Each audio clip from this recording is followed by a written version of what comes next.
When the Sermon on the Mount was ended, the crowds were astonished at Jesus' teaching. In Matthew chapter 7, verse 29, it says, "For he was teaching them as one who had authority, and not as their scribes." So Jesus is the origin of and final authority when it comes to God's word. Chapters 1 through 4, as we've studied through this, Jesus is shown to be the royal heir to the Davidic throne. In chapter 5 through 7 on the Sermon on the Mount, he's shown to have authority over the law, authority in God's word. Then in chapters 8 and 9 that we're studying right now, Jesus, the king, the authoritative teacher, is demonstrated and acting out divine authority with miraculous power. So Matthew has shown us that Jesus has authority with his words and with his actions as king. So chapters 8 and 9, we've seen Jesus cleanse the unclean. He's healed diseases. He's commanded the creation by calming the storm. He has defeated demons. He has forgiven sin, and he has called sinners to follow him. And many of these recipients of divine authority and power in these two chapters were outsiders, like the Roman centurion slave, the lepers, a paralytic who was probably a beggar, and Jesus even called a tax collector. These are outsiders, people who were not the cool crowd in Jewish society, ones who were viewed as being broken or looked down upon. Yet these are the people that Jesus seeks after. These are the ones that respond to him in faith, while the religious insiders, the in crowd, are increasingly resistant to him. So this pattern continues through the end of chapter 9. Jesus is demonstrating his divine authority in live action, but he is also preparing his disciples to do the same. It's kind of a long section I want to read. Hopefully you can read that. It's not too bad. Chapter 9, verses 18 through 26. While he was saying these things to them, behold, a ruler came in and knelt before him, saying, "My daughter has just died, but come and lay your hand on her, and she will live." And Jesus rose and followed him with his disciples. And behold, a woman who had suffered from a discharge of blood for 12 years came up behind him and touched the fringe of his garment. For she said to her, "If I only touch his garment, I will be made well." Jesus turned and seeing her, he said, "Take heart, daughter, your faith has made you well." And instantly the woman was made well. And when Jesus had come to the ruler's house, he saw the flute players and the crowd making a commotion, and he said, "Go away, for the girl is not dead, but sleeping." And they laughed at him. But when the crowd had been put outside, he went in, took her by the hand, and the girl rose. And the report of this went through all of that district. Now, if you were not here last week, at the end of Tori's lesson, the disciples of John came to Jesus and asked why he and his disciples did not fast. So Jesus' answer to that question was basically, because I'm here. John's disciples were waiting for the king. They were waiting for the Messiah because they were announcing that the kingdom was at hand. So to them, the king wasn't here yet. So they fasted. But Jesus is indicating that I am the king. I'm here now, fulfilling my ministry and establishing my kingdom. If the king is standing right in front of you, there is no need to fast and afflict yourself. Now is the time of joy and celebration, like when a bridegroom is present for the wedding. So Jesus illustrates the new kingdom being here and arriving with two illustrations. He said, you don't put new cloth patches on old garments, and you don't put new wine in old wineskins. Jesus is making a comparison between the old covenant system that they were under and the new covenant system that is actively being established with Jesus' presence. The system that John's disciples were functioning under was old. It was being done away with. And the system that Jesus is inaugurating is new. The king's kingdom and the way it functioned doesn't mend the old garments or fill up old wineskins. Everything is new with Jesus.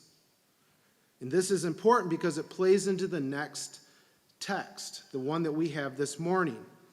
Matthew 9:18 says, while he was saying these things to them, to John's disciples, behold, a ruler came up and knelt before him, saying, my daughter has just died, but come and lay your hands on her, and she will live.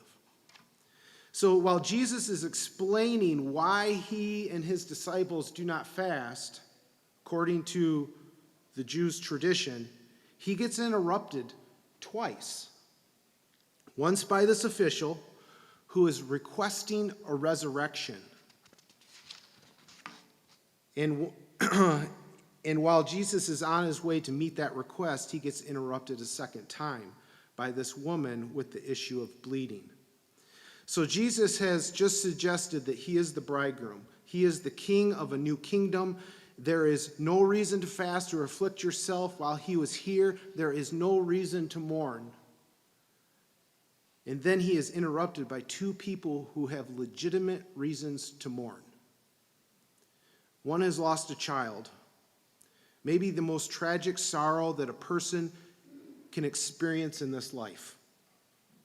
And one has been chronically ill. She is ceremonially unclean for 12 years under the old law, under the old garment, under the old wineskin. And both of these people believe that only Jesus has the ability and the authority to turn their mourning into celebration. By raising a young girl to life, and by healing a chronic bleeding, restoring a person to the community that she has been separated from for so long. Now, as a student of the Old Testament, we are aware, as we're reading through this, of an unspoken irony. Jesus comes into contact with two things in this passage that are clearly unclean according to the ceremonial law of the Old Testament. And when he does so without becoming unclean himself. Both the dead girl's body is unclean according to the ceremonial law, and also the woman with bleeding. The text does not indicate that Jesus is affected by this at all, unclean in a ceremonial way. He is the authoritative king of a new kingdom. The ceremonies of the old kingdom don't fit anymore. New patches don't patch old clothes. Old wineskins don't carry new wine. Now, Matthew's version of this event is condensed compared to Mark and Luke's. Matthew omits several details. And I don't want to go through and compare and contrast each of them this morning. That's a different class. But I want to emphasize the message that Matthew is relaying to us. The official, this ruler, approaches Jesus and says, my daughter has died, but come and lay your hands on her, and she will live. This man believed 100% confident that Jesus could raise the dead. Just come, just lay your hands on her. And Jesus is walking to the ruler's house, and he gets stopped by this woman, a discharge of blood for 12 years. Most of the commentators suggest that this is uterine bleeding of some sort.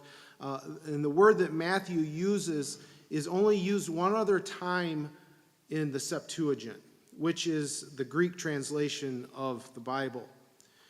It's used in Leviticus.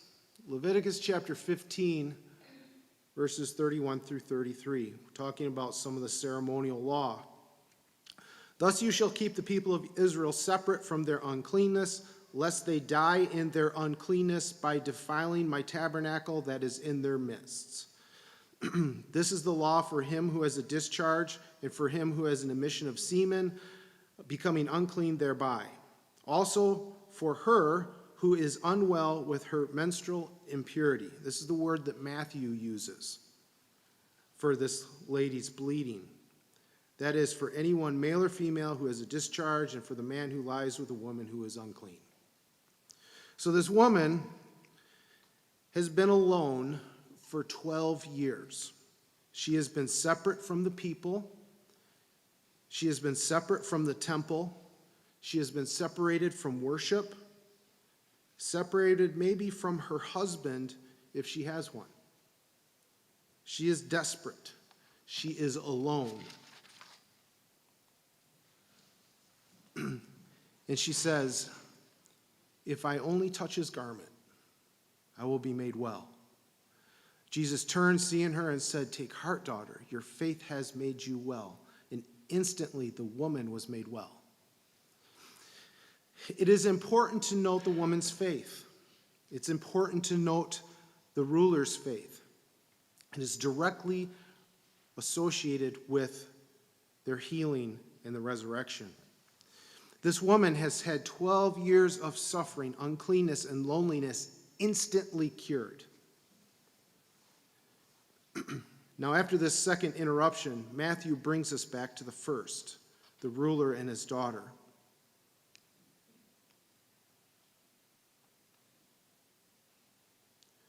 Verse 23. Right there. And when Jesus came to the ruler's house, he saw the flute players and the crowd making a commotion and said, go away, for the girl is not dead, but sleeping. And they laughed at him. But when the crowd had been put outside, he went and took her by the hand, and the girl arose, and the report of this went through all of the district. So Jewish tradition in the Mishnah, the oral tradition that they held, said that even a poor man should have 2 flutists and 1 professional mourner at every funeral. Even if you're poor, you should have at least that. And I think this is what Matthew is recording for us. These are professional funeral attendants. And I have a unique viewpoint and understanding of what these professionals feel and how they react. My job at the hospital has some similarities to what they're doing. These people see death every day. It's their job. They are not emotionally attached to the person who has died. They're just there. They're doing their job. And I think that's key to understanding their reaction. They come in, they play their flutes, they wail sorrowfully at the right times, and they collect their money and they go home. But Jesus says, go away. She's not dead. She's just sleeping. And they laughed at him. They laughed at Jesus. And I actually get this. These people saw death every day as part of their job. They have a clinical awareness of what it is. But they're not emotionally attached to what's going on. They knew death well. And to have someone come into the room and say, no, what you have observed and see every day on a professional level is not actually what's going on. No, she's just sleeping. To come in and say that might upset and confuse a family member, but the calloused professional with a clinical awareness and no emotional attachment to the deceased, laughter. I've seen it. I've done it. Jesus puts them outside. The professional mourners are not needed when the king is present. They are not needed in the new kingdom. This is a time of rejoicing. This is a time of resurrection. This girl is dead, but to Jesus that is a temporary thing like sleeping when you consider the power of his authority. He uses the same metaphor for his friend Lazarus in John chapter 11, verse 11. Our friend Lazarus has fallen asleep, but I will go and awaken him. Jesus has the authority to raise the dead. The next section, verse 27 through 31. And as Jesus passed on from there, 2 blind men follow him, crying aloud, "Have mercy on us, Son of David." And when he entered the house, the blind men came to him, and Jesus said to them, "Do you believe that I am able to do this?" And they said to him, "Yes, Lord." And then he touched their eyes, saying, "According to your faith, let it be done to you." And their eyes were opened. And Jesus sternly warned them, "See that no one knows about it." But they went away, and they spread his fame through all of the district. This is the first time in the gospel that Jesus is identified publicly as the Son of David. Matthew has clearly established that for us, the reader, from the opening verse. We know that he is the Son of David in the opening genealogy. But now these blind men have made that conclusion also. And they have not witnessed anything for themselves, but they have faith from what they have heard. And faith comes through hearing. So now I want to quickly point out some Old Testament passages that give some body to what these 2 men have confessed in faith. Now, the original promise for there to be a son of David with an eternal throne came in a direct promise to King David in 2 Samuel chapter 7.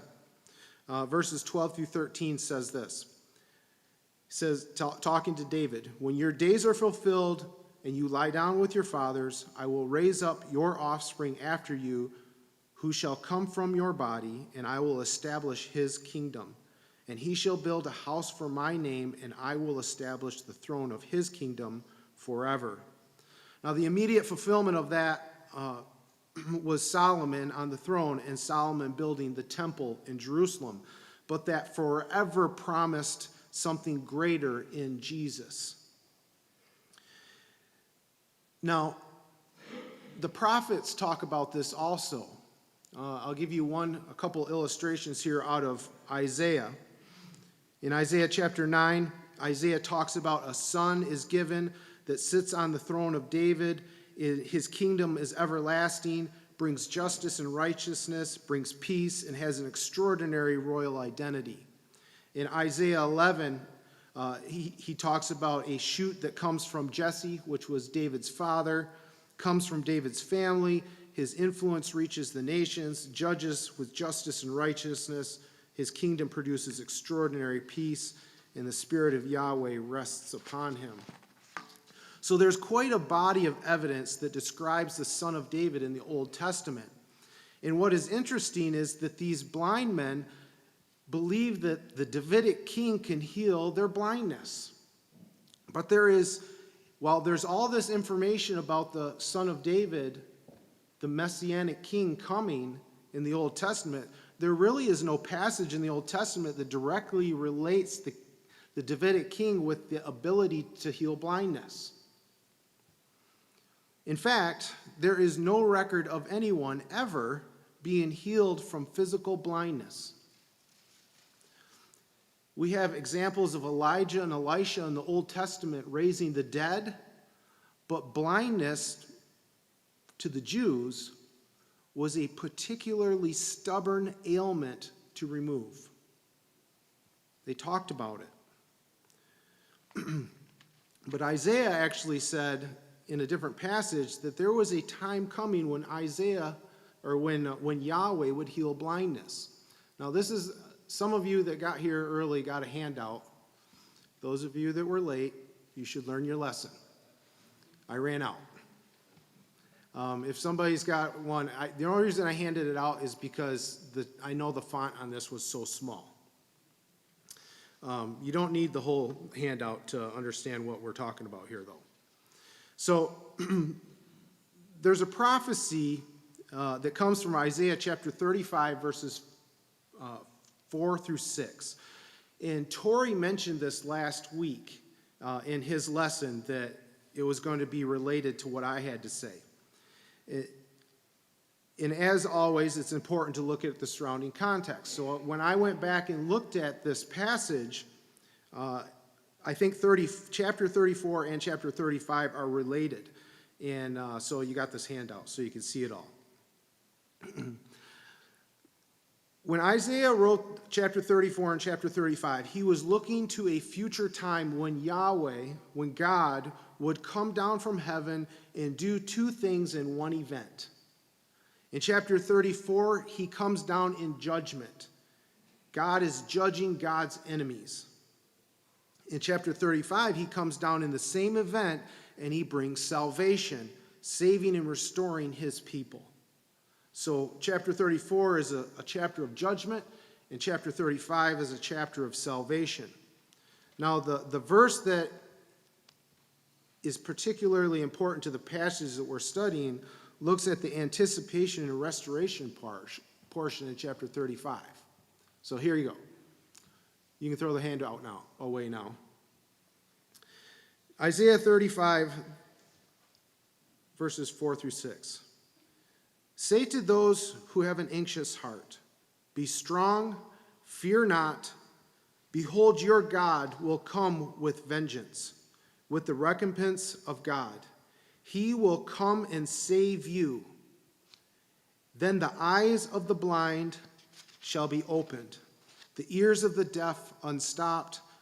Then shall the lame man leap like a deer, and the tongue of the mute sing for joy. Isaiah said that it is God, it is Yahweh that is going to bring this great salvation to his people. And at that time, there's going to be these physical healings associated with it. And the first on the list is blindness, that particularly tough nut to crack. And Jesus said to them, do you believe that I am able to do this? And they said to him, yes, Lord. Then he touched their eyes and said, according to your faith, let it be done to you. So the text doesn't tell us whether these blind men were theologians or students of Scripture, whether or not these men made these connections, or if they had just heard all of the healing and believed that Jesus was capable of healing them too. Regardless of what they knew, it is important that we make the connections by what Matthew has presented and what the Old Testament expected. Matthew has clearly said that Jesus is the Son of David. Even a blind man can see that. Then Jesus heals this blindness, something that Isaiah attributed exclusively to Yahweh, in the time that Yahweh would come down and save and restore his people. And knowing this, we should reasonably conclude that Jesus, the Son of David, is Yahweh, or at the very least working by the power of Yahweh. Those are the only two conclusions that we can draw. Matthew is painting a picture of who Jesus is for us.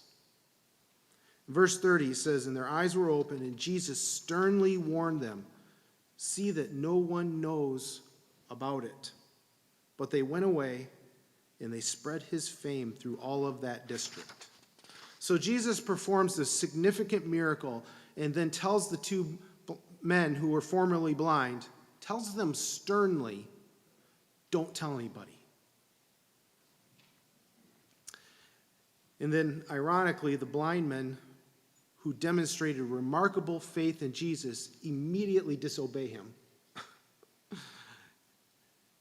and go and tell everybody. Their faith was genuine, but their understanding of how Jesus wanted his mission carried out is incomplete.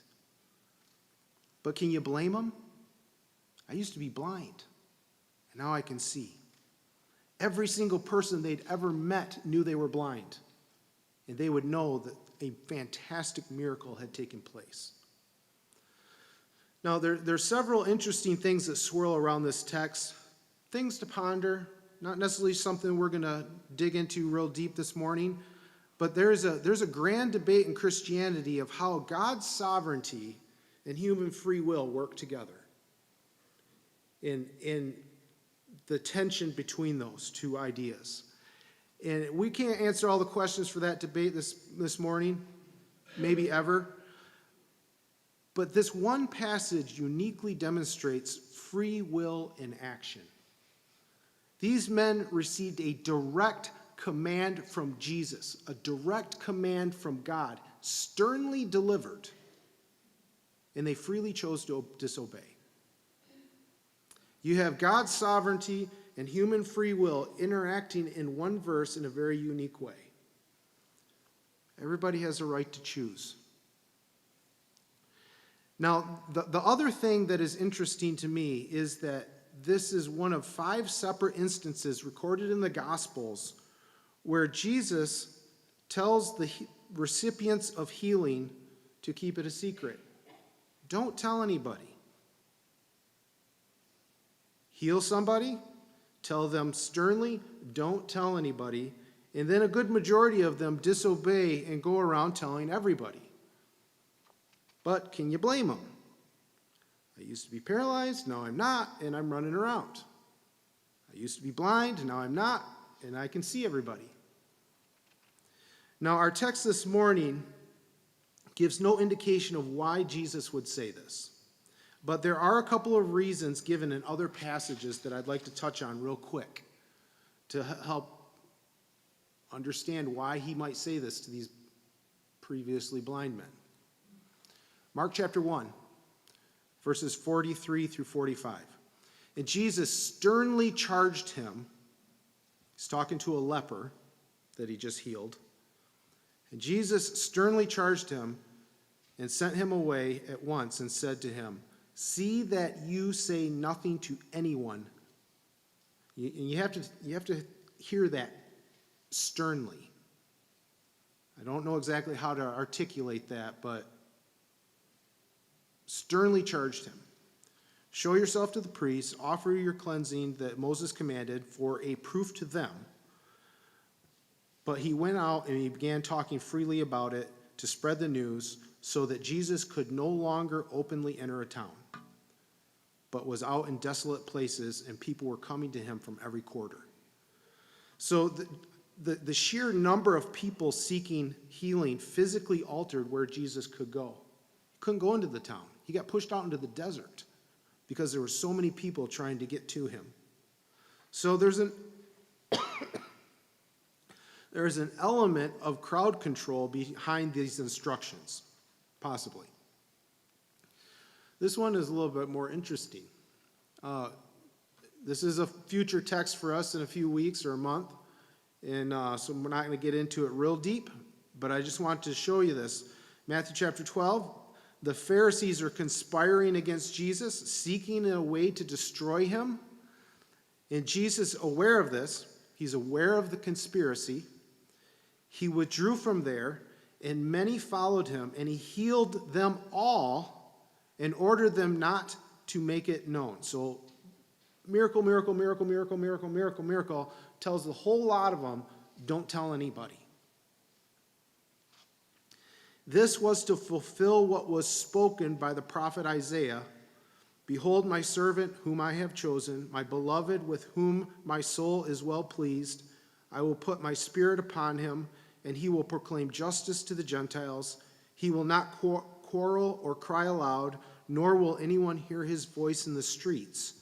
A bruised reed he will not break, and a smoldering wick he will not quench, until he brings justice to victory and is in the name of the Gentiles, and in his name the Gentiles will hope. So in this passage, Jesus has withdrawn from the Pharisees to avoid their reach and their conspiracy to kill him, avoid dying before the appointed time of the cross. But also, these instructions he gives to keep silent fulfill the role of the suffering servant that Isaiah describes.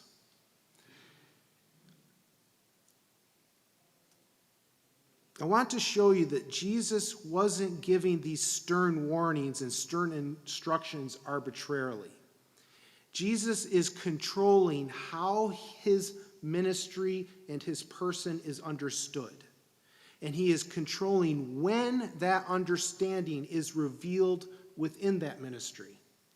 He is the long-awaited Messiah, and he's rolling out his kingdom how he wants and when he wants. And he's also fulfilling the prophecy of keeping silent in doing so. The suffering servant doesn't advertise. Yes? But Jesus knew when he told them that they would tell. I'm assuming so. I'm assuming so. He's God. But he is quietly serving and doing what the Spirit has led him to do. He is fulfilling prophecy. He is trying to control the narrative so that he can go to the cross for the right reasons and at the right time.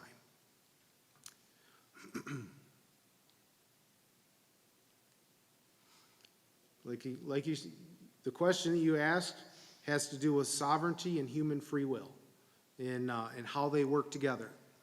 And I don't think you can talk to any theologian to give you a full understanding of that. I don't think anybody understands it completely. Matthew chapter 9, verse 32 and through 34. And as they were going away, behold, a demon-oppressed man who was mute was brought to him. And when the demon had been cast out, the mute man spoke.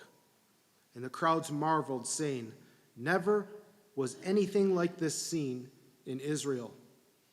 But the Pharisees said, He casts out demons by the prince of demons.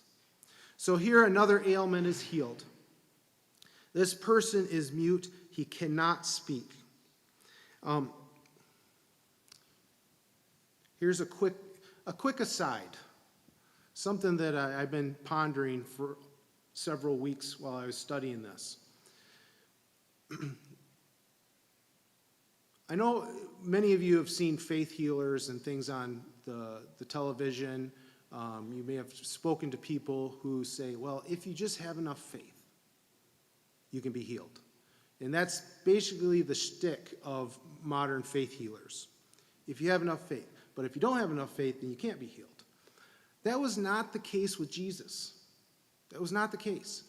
Many of the examples that we just read through, the faith of the centurion, of the official, led to the resurrection of his daughter, but his daughter didn't have any faith. She was dead. You can't have faith if you're dead. The blind men, directly tied to their faith. The woman with the issue of bleeding, directly tied to her faith. But a person with demon possession and is mute is not demonstrating faith. He's being led there by somebody else. One of the strongest examples of this, of Jesus just healing because he had compassion on people who were sick, is in John chapter 5 in the lame man by the pool of Bethesda. I think it was 38 years he laid there. And Jesus goes up, says, do you want to be well? He says, yeah, but I can't get down to the water. When the angel comes and stirs it up, and he says, take up your mat. And he takes off running. And it's not until afterwards that he even knows who Jesus is. So Jesus can heal anytime he wants. He can raise the dead. He can cast out demons because he has authority. And now we have this man who is brought to Jesus. He is led in front of him, and he is mute. He can't speak. But while the ailment is physical, the cause is spiritual. Matthew clearly states that the man is possessed by a demon. But the text doesn't say how they knew he was possessed or when they knew he was possessed. There's a lot of mystery that surrounds this type of thing, especially to our modern ear. And this demon possession is not like the one in chapter 8 that we already studied. If you remember the two men that were in the tombs, they were possessed by demons. They came out of the tombs, and the demons were cast out of those two men and into a herd of swine. But those demons when those men came out, the demons announced themselves. They requested verbally to be cast out. But this one didn't. This guy's mute because of the demon. He can't talk. So it's unclear from the text if whether the people that brought him to Jesus knew he had a demon or they just thought he was mute and needed healing. Matthew tells us that he has a demon, but it might be an editorial note from knowledge that was gained after the fact. Regardless of when or how it became known, when this is all said and done, it was clear to everyone present that this person was demon-possessed. And the great proof of that is what the Pharisees say. They are antagonistic to Jesus. They don't like him. They want to destroy him. And they confirm what they witnessed with their own eyes. They confirmed that a demon was cast out. To that, there seems to be no dispute. Even his enemies admit he just cast out a demon. They don't deny the power that was displayed or that a miracle took place, but they reject the source of his power. He casts out demon by the prince of demons. See, Matthew has been building a portrait of King Jesus. Jesus is the Messiah. He is the son of David, son of Abraham. He is royal heir to the throne. Calls him Emmanuel, God with us. He has the authority in teaching God's word. He demonstrates that on the Sermon on the Mount. He has authority and actionable power and divine power, and we've seen that over the last few chapters. Miracle after miracle after miracle. People with faith, people without faith, people that are dead, people that are possessed by demons. He has authority to take care of whatever problem there is. Even a blind guy can see that. But the conclusion that the Pharisees draw from all of this is that he is the prince of demons. Their hearts are so hardened to him, they refuse to what everybody else sees clearly. And as we move through this book, their hardened position and their rejection of Jesus is what is going to bring about the cross. Verse 35 through 38. And Jesus went through all of the cities and the villages, teaching in the synagogues and proclaiming the gospel of the kingdom and the healing of every disease and every affliction. When he saw the crowds, he had compassion for them because they were harassed and helpless, like sheep without a shepherd. And then he said to his disciples, the harvest is plentiful, but the laborers are few. Therefore, pray earnestly to the Lord of the harvest to send out laborers into his harvest. So these verses conclude the second narrative section in Matthew, and the next chapter starts the second discourse, or teaching. Matthew makes a summary statement concluding that Jesus, he taught in the synagogues, he proclaimed the gospel, the good news of the kingdom, and he continued to heal every disease and affliction. And when he saw the crowds, he had compassion for them because they were harassed and helpless, like sheep without a shepherd. Jesus' ministry was one of compassion. He wanted to raise the dead. He wanted to cast out demons. He wanted to heal the sick because he had compassion on them. And he saw these people as being harassed and helpless. And the language that Matthew deploys here is an echo from a prophecy out of Ezekiel chapter 34. It is a shepherding prophecy. In Ezekiel chapter 34, God is condemning Israel's leaders, the shepherds of Israel. So think about the Pharisees who think Jesus is the prince of demons. God is condemning Israel's leaders, the shepherds of Israel, because instead of caring for the flock, they have used the people for themselves. They have not strengthened the weak. They have not healed the sick. They have not bound up the injured. They have not brought back the straying. They have not searched for the lost. And as a result, Israel has been scattered. They have been left vulnerable like sheep without a shepherd. Then God makes two remarkable promises in this passage. Yahweh says that first, Yahweh himself is going to become Israel's shepherd. He says, I myself will search for my sheep and look after them. I will rescue them, and I will bind up the injured and the weak. And then the second promise is to raise up a Davidic shepherd. I will place over them one shepherd, my servant David, and he will tend them.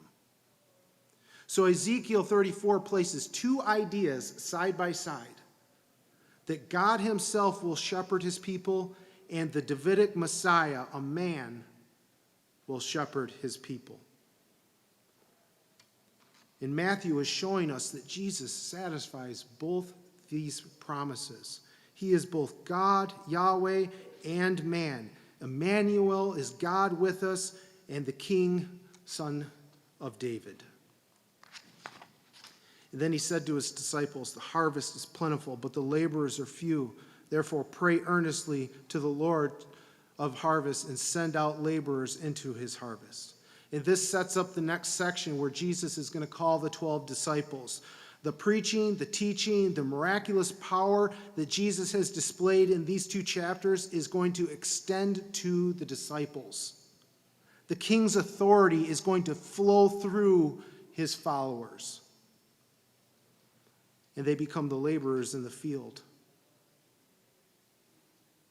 And they go out and they seek out the harassed, they seek out the helpless, and they bring those other sheep to Jesus. Thank you for your attention, and we'll see you guys next week.